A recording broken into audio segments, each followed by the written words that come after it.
자, 10번째입니다. 제가 농지연금용으로 해서 가장 좀 덜 좋게 생각하는 게 이 땅이에요. 송화부 월곡리에 921평인데 이거는 뭐냐면 제가 왜 골랐냐면 아까는 농지연금이라도 한 4억, 5억, 6억 정도 가졌어야 되는데 이거는 얼마로 가지면 되죠? 1억 3,500이다 보니까 좀 낮죠. 그리고 감정평가가 이게 5억 6천 정도쯤 된다 그러면 이거 가지고 우리가 받으면 한 120만 원, 130만 원 정도를 받을 수 있는 연금용이라고 보시면 됩니다. 그 정도 받을 수가 있습니다. 지목이 답입니다. 이렇게 해서 지금 몇 프로까지 떨어졌죠? 24%까지 떨어졌죠. 24%까지 왜 떨어졌냐?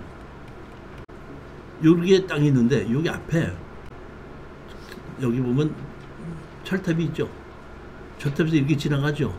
우리 땅에서부터 보면 지금 얼마 떨어졌죠? 31m 떨어졌죠. 우리 땅에서 보통 보면 공인중개사들이 했을 때 100m 정도 좀 떨어지면은 아무 문제가 없습니다. 주택을 짓는데. 근데 여기는 주택을 짓지 않고 공장이나 창고를 짓는 거는 이러한 고압선이 지나가도 아무 문제가 없습니다. 주택지로만 안 된다는 뜻이죠. 그러니까 이런 걸 보고 우리가 보면 우리 땅 위로 고압선이 지나가면 그런 걸 보고 선하지라 그래요. 근데 우리 땅에서 위로 바로 지나가진 않는데 한 30m 정도밖에 안 떨어졌기 때문에 좀 가까운 거예요. 30m면은. 그렇게 해서 조금인데 절대로 주택지로서는 안 되고 결국은 창고나 공장은 이런 선화지락도 다 쓰는 데는 아무 문제 없이 거래가 된다는 겁니다. 이거는 2억 얼마밖에 안 되기 때문에 조금 자금이 좀 작으신 분들 이런 걸 투자하고 했었는데 지금 제가 이렇게 4개 고른 건 전부 다 도로가 있는 겁니다. 11번째입니다. 아, 이거 참 좋더라고요. 우리 명자씨 돈 있으면 하나 사놓으세요. 제주도 성산읍 3단리 지목이 대지거든요. 지목이 대지다 보니까 이 전이 아니다 보니까 농지증 관리 없이 누구든지 다 살 수가 있습니다. 제2공항 인근이고 바다하고 100m 떨어진 곳입니다. 자, 요 땅이거든요. 요 땅에 도로가 이렇게 있죠. 요 앞에 집 하나가 있는데 여기에 조그만 저기 농막 같은 게 하나 지어져 있습니다. 이렇게 보면 용도 지역이 계획관리지역인데 자연취락지구라면은 자연취락지구라면 일종 일반주택과 같은 건물을 지을 수 있고 건폐율과 용적률로 적용됩니다. 자, 여기 보십시오.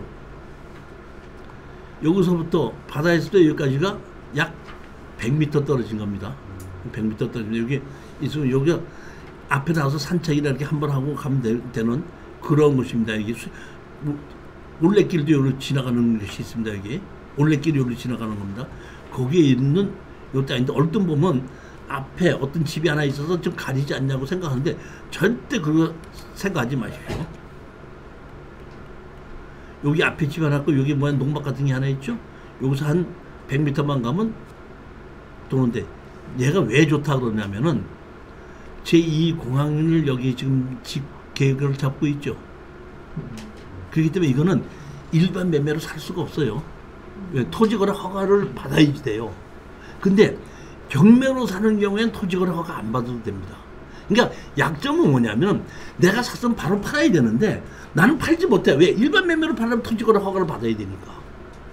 그렇기 때문에 이런 경우에는 내가 제주공항 생길 때까지 한 3, 4년, 4, 5년 묵혀두겠다. 내가 두겠다. 그리고 지목이 되지니까 아무 문제 없다. 이게 그러니까 농막이나 하나 해놓고 뭐 해놓고 내가 저기 한 달에 한 번씩 제주도 놀러 갈 때 그냥 쓰겠다. 이러면서 기다려도 되는 바다와 100m 떨어져 있는 곳이기 때문에 제가 추천하는 겁니다. 가격은 얼마까지 떨어졌죠? 49%까지 떨어졌습니다. 몇 평이죠? 233평이죠. 이게 계획관리지역이라고 하더라도 바닷가에서 100m 떨어졌다 그러면 기본이 200에서 300 정도는 가는 거예요. 기본이. 근데 지금 제주도가 워낙에 지금 그 농지 취득 자격증명서를 제주도에 주민등록이 없으면 안 해주고 있거든요. 그러다 보니까 많은 사람들이 제주도에 관심을 꺼놓고 그동안 제주도가 특히 지금 아주 지금 뭐라면 어려워요. 그 어려운 이유가 뭐냐면은 일본이 엔화가 하락을 하면서 제주도 갈 돈 가지고 일본 가거든요. 제일 활성기가 언제 있냐면 코로나 때 외국에 못 나가니까 그냥 어떻게라도 제주라도 가는 겁니다. 그때는 엄청났었습니다 보면. 근데 그 코로나 끝나고 나서 엔화가 떨어지면서 지금 상당히 그 경기가 하락을 하고 있고 농지 외지 사람들 살 수가 없게끔 묶어놓는 바람에 제주도 땅이 자체가 지금 바닥으로 떨어졌는데 저는 제주도는 무슨 뭐죠? 국제 자유도시죠. 조금 거기 제주도 사시는 분들이 좀 완고한 성격이 좀 있는 사람들이 있어서 반대를 많이 해서 그런데 저는 앞으로 20년, 30년 후에는 여기가 제주도가 홍콩과 같은 도시가 될 거라고는 생각하는 겁니다. 그러니까 한 2, 30년 후에는 서울과 땅값이 같아지리라고 생각하는 정도로 저는 이 투자를 하라고 권하는 겁니다. 지금 제주도에 지금 보면 제가 자주 가거든요. 가는데 가갖고 비행장에 서지 않고 그 제주도 공항에서 한 10분을 돌아요. 왜냐면 비행기가 밀려가지고 내리지를 못해. 그러니까 비행기 내릴 착륙을 한 10분을 기다리는 게 내가 한 10번 가면 5번은 그런다니까. 그러니까 얼만큼 비행기에 해서라도 지금 오는 사람이 많으냐 이런 얘기예요. 보면. 그래서 제2공항 빨리빨리 만들어지고 제2공항에서 제일 가까운 위치이기 때문에 이거는 2, 3년 내에 팔지 않을 사람만 사두는 거예요. 토지거래 허가지역으로 바로 그 입구 바로 그 제2공항하고 몇 킬로 안 떨어진 지역이기 때문에 지금 그쪽만 거래가 암암리에 허가를 안 받고 어떤 다른 식으로 해서 거래를 하고 있던데 그거 뭐 공정을 해놓고 이렇게 하더라도 토지거래 허가는 무슨 뭐냐면은 임의규정과 강제규정이 있거든요. 아무리 설정을 해놔도 강제규정인데 실질적으로 매매를 했다고 해서 설정을 해놨어도 그 거래 자체가 무효예요. 그러니까 그런 식으로 하지 마시고 그냥 경매로 그냥 사놓고 몇 년 기다리는 겁니다. 그런 마음으로 하셔야 됩니다. 여기 보시면 토지거래 허가 의혹으로 되어 있죠. 제2공항 개발 사후 예정 지역 주변 옆 이렇게 되어 있죠. 12번째 물건이 있습니다. 이것도 또 참 희한한 물건이에요. 보면 경기도 양주시 덕계동에 대지만 147.62평이 경매로 나왔는데 건축물 관리대장이 있습니다. 있고 건물을 상속을 받았는데 제가 보니까 건축물 관리대장은 1층이야. 근데 실질적인 건물이 2층이야. 즉 다시 말하면 예전에 있던 건물을 멸시를 하고 새로 허가를 받아서 지어야 되는데 옛날에 있던 건물을 멸시를 하지 않고 그냥 새로 건물을 지어버렸기 때문에 건축물 관리장은 옛날 건물로 돼 있고 현재는 신건물을 새로 지어져 있는 겁니다. 그러다 보니까 건물 매각 제외로 나온 겁니다. 땅만 감정가 가격에 6억 3천짜리가 지금 3억까지 떨어진 겁니다.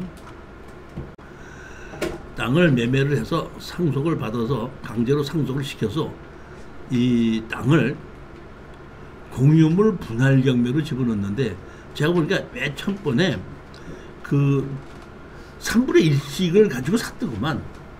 3분의 1씩을 가지고 사서 3분의 1하고 3분의 1을 갖고 있는데 나머지 3분의 1을 갖고 있던 사람이 돌아가시다 보니까 그 3분의 1을 다시 상속을 받았어요. 그러다 보니까 여기는 그 상속을 받은 게 16분의 1, 16분의 1 이렇게 있고 16분의 1이 있고 나머지는 뭐야? 보면 16분의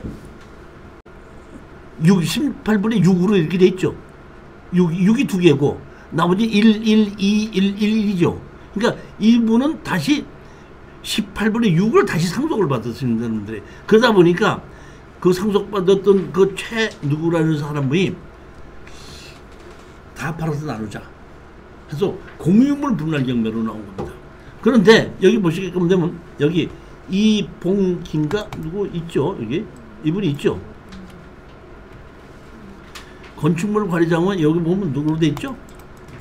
누구로 돼 있죠. 다시 말하면 상속받은 사람 한 명이 이 건물을 이런 식으로 만들어놓고 쓰고 있었던 건데, 이 사람이 그냥 상속받아서 혼자 다 쓰고 있으니까 나머지 상속받은 사람들한테 돈 안 주고 뭐 하다 보니까 이 다른 사람 상속받아서 기분 나쁘고 하니까 다 팔아서 나누자 해버린 거거든요. 그러니까 법정지상권은 있어요.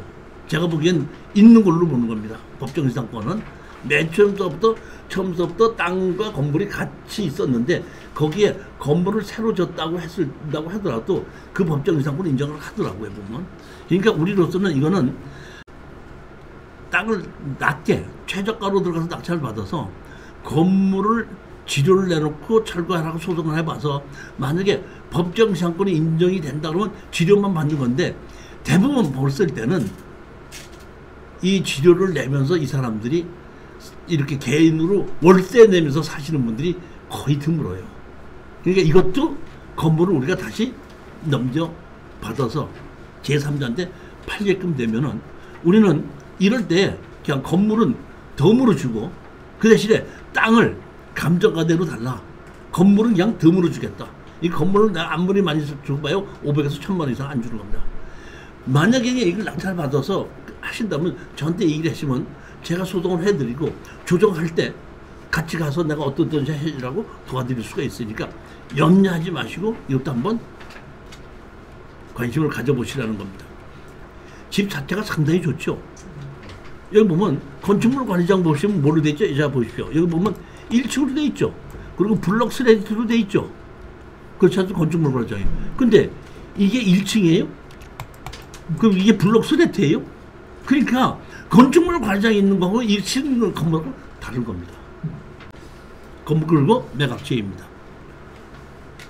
그렇지만 이거는 이런 경우에 법정지상권을 인정해 주더라고요. 인정했어도 먼저도 한번 이런 거를 우리 아까 제가 그 네이버 밴드에 보게끔 되면 법정지상권 인정되는 게 이런 거에 있댔어요. 건물주에다 증축까지 해놓고 더 증축 옆으로도 증축했는데 우리가 다퉜는데 법정지상권 인정하더라고. 아, 그 법정지상권 인정하니까 지료 내라 그랬더니 지료를 내는 만큼 살 수가 없으니까 할 수 없이 자기가 땅을 다시 사겠다. 우리한테 이 건물이 워낙에 좋다 보니까 땅을 다시 사겠다. 그래서 우리가 땅 그러면 우리는 반값에 낙찰 받았으니까 80%만 내놔라. 그랬더니 정상적인 게 아니라 80%만 땅값 내놔 그랬더니 감정가에 80%만 내놔 그랬더니 아, 그 정도는 사겠습니다 해갖고 팔고 빠져나왔던 사례가 있습니다. 이것도 제가 보기엔 건물 주인이 땅을 다 팔아서 나누자고 했으니까 이렇게 나오긴 했는데, 건물 주인이 이 건물을 포기할 만한 그렇게 나쁜 건물이 아니에요. 그러니까 건물을 우리가 가져와도 돈이 되고, 건물주한테 우리 땅을 팔아도 돈이 되는 겁니다. 이거는. 저는 건물을 인수했을 때 그 위에 건축물 대장을 새로 만들 수 있는. 아니 만들 필요가 없어요. 만들 필요가 없어요. 그냥 그대로 두면 되는 겁니다. 그대로 두고 팔을 때 땅값을 우리가 뭐 6억이다 그러면 6억 땅값만 6억을 주고 건물은 그냥 덤으로 주겠다. 안 치겠다. 우리는 땅을 6억짜리를 3억 주고 3억 5천 주고 샀다 가정합니다. 3억 5천 주고 모아서 4억 들어갔어. 근데 건물주인 땅 다시 사겠다. 알았어. 감정가 6억이니까 6억만 줘. 그 아니 건물 우리 걸 만들었으니까 다 공인중개사를 팔 때 건물 좋은 거 다 기양 드릴 테니까 땅값만 주세요. 6억. 팔려요. 이게 아파트 입구라서 저 위치가 마음에 안 들어요. 위치가 좀 아파트 옆인데 그래도 아파트 진입로 바로 옆이고 이게 전원주택도 아니고 주택단지도 아니고 나쁜 위치가 진짜. 아니 제가 그거는 이제 보시기 때문에 저 어떤 분이 보면 저기 막 갔다 와서 뭐라고 그러냐면 아예 들어가는 입구에 뭐 산소가 있어서 안 할래요 뭐 할래요 이러면은 그 사람은 경매로 투자하지 말아야 돼. 무슨 그럼 저게 위반 건축물은 또 위반 건축물로 돼 있지도 않잖아요 지금. 보관을 하면서. 네. 이제 보면 우리가 이제 보면 공소시효가 있어서 공소시효도 제가 보면은 그 제척 기간이 있지 않습니까? 5년 지나는 건데 이게 보면은 그 형사 기소를 못 하고 그다음에 그 일반으로 행정처에서 과태료를 매길 수 있는데 과태료도 보면 제척 기간이 5년이에요. 그러니까 혹시라도 이제 그런 문제가 걱정되시다면 저한테 얘기하시면 제가 도와드릴 테니까요. 주차장도 만들고 소나무도 비싼 소나무 심어놓고 애도 많이 썼어 보면. 13번째 보시겠습니다. 인천시 부발은 아무리의 대지로 800평인데 여기 제가 이 한 7, 8년 전에 부발해가 여기 생긴다고 해갖고 이 부발의 경매 나오는 거 보러 참 많이 다녔던 그 부발이 오래간만에 나왔는데 참 보니까 이렇게 여러 명이 공유자예요. 상속이 됐던 것 같아요. 근데 땅이 이렇게 한 필지야, 대지가. 이 집이 이렇게 허름한 집이 몇 개가 돼 있거든요. 이 낙찰을 받아서 허름한 집 철거해버리고 사실은 다세대를 지어도 돼요. 여기가 부발이라는 곳에는 그 하이닉스가 있는 곳이거든요. 인천 하이닉스가 있는 곳인데 원래 노무현 정부 때에 이 하이닉스가 증설하겠다는 걸 안 해줬었어요. 그래갖고 했다가 다시 이명박 정부 때 하이닉스 증설한다는 거를 허락을 해서 증설 공사할 때 또 그 옆에 또 잠자리가 모자라기 때문에 다세대 땅 또 낙찰받아서 올라가고 하는 그러게 했었는데 지금은 뭐 그럴 거는 아니지만은 가격이 반가격으로 떨어진 대지 다세대도 지을 수 있을 만한 그런 좋은 땅의 평수다 이런 뜻이거든요. 반으로 떨어졌기 때문에 한번 해볼 만하다. 8억 8천짜리가 4억 3천까지 떨어질 겁니다. 여기 보면 아까 이게 800평이었죠. 아무리 안 가도 여기에 이 부발읍 옆에 역세권 여기는 100에서 150만 원은 가는 땅이에요. 근데 지금 거의 한 50만 원, 60만 원 정도까지 떨어졌죠.